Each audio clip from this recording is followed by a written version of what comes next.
Just in case you didn't watch my previous video, I missed my flight yesterday. I'm just so sad right now. Like, let's get home and we'll talk about it. Once I have a bed, so. Actually, I was bounced. Yeah, that is the word. I was bounced at the airport or at Tambo yesterday, and God, it was a terrible experience, and then I don't want anybody to go through that. That is why I'm doing this video, to educate you on the documents that you need in order to travel. You know, we are not in normal times. A lot has changed, and because of that, a lot of documents are required now. So if you are traveling and you think, oh, it's just the old document that they will still require, no, there are lots that you need to have on you. Okay, so let me take you through this before you also get into the same situation that I got myself into. Regardless of the country that you are moving to, as long as you are moving from one country to the other, you know that you have to get your passport. And you also have to check if that particular country you wish to travel to requires a visa. If they do require a visa, then you need to apply for one. And so let's assume you have your visa, you have your passport, you need your yellow fever card. Yes, you need to get it on you. Obviously, you need to have a plane ticket. You could book it online, get an agent to work it out for you, go to the airport to buy it, whichever way, make sure you have a plane ticket. The next most important thing is for you to have a PCR test on you. It's a PCR test of not less than 72 hours. So you need to run a COVID test to prove that you do not have COVID before you would be allowed to travel to that country that you want to go to.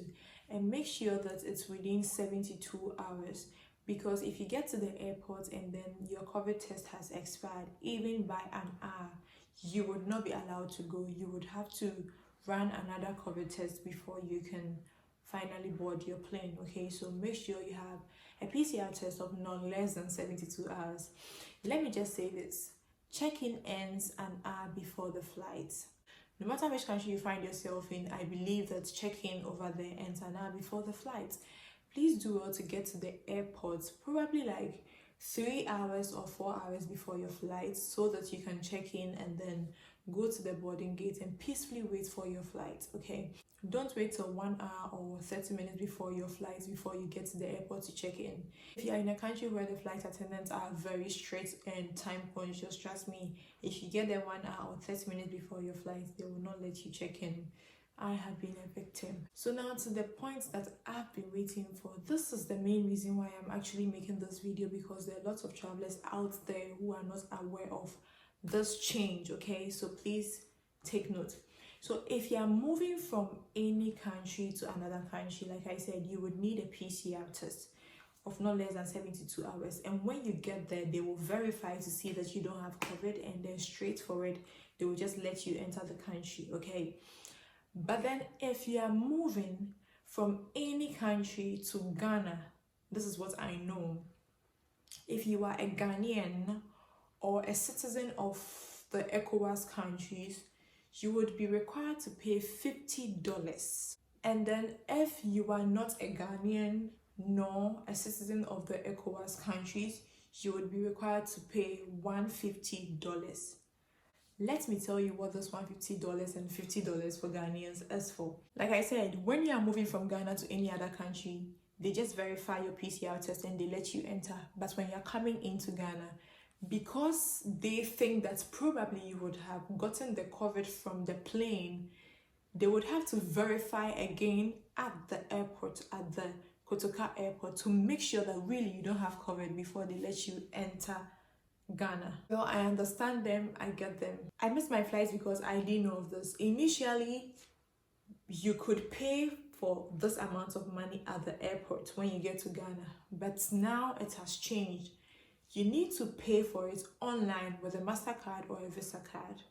And after paying for it online, you get a receipt. So with a receipt, whichever airport that you are moving from, the moment you get there, you tell them that you are going to Ghana, they will ask for that receipt for the COVID test. And when you show it to them, that's good, you are good to fly. But if you do not have this receipt proving that you have paid for the $50 or the $150 if you are not a Ghanaian or a member of the ECOWAS country, they will not let you go. Okay, so whichever country that you are in, as long as you are moving to Ghana, make sure you pay that $50 or $150 before.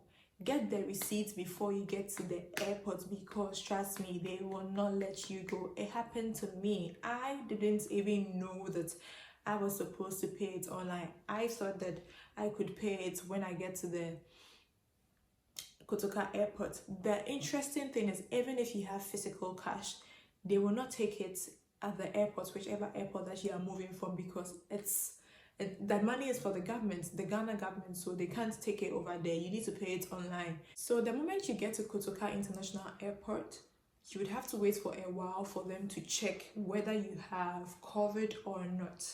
So the money that you paid is what they are going to use to check if you have the COVID or not. And after, when it is proven that you don't have COVID, you would be allowed to enter the country. This is very interesting to me, because when I was moving from Ghana to South Africa, the moment I got in here with my PCR test, they didn't let me do any other test, and then they just let me enter the country because it proved that I didn't have COVID. But when you are moving from any country to Ghana, like I said, even though you already have a PCR test that proves that you don't have COVID, they will still have to verify again to prove that you really don't have COVID, because like I said, you might have gotten it from the plane, you know. So please note that that is a big change. I remember yesterday at the airport when I was there crying because they told me I couldn't go and I couldn't also pay because they were not taking physical cash, and it was just too late. Also, a lot of things. Okay, I don't want to go there. I was there, and other Ghanaians also came crying that they missed their flights because of this whole $50 thing that they were not aware of. So I'm just letting you know that you have to really be mindful if you are traveling.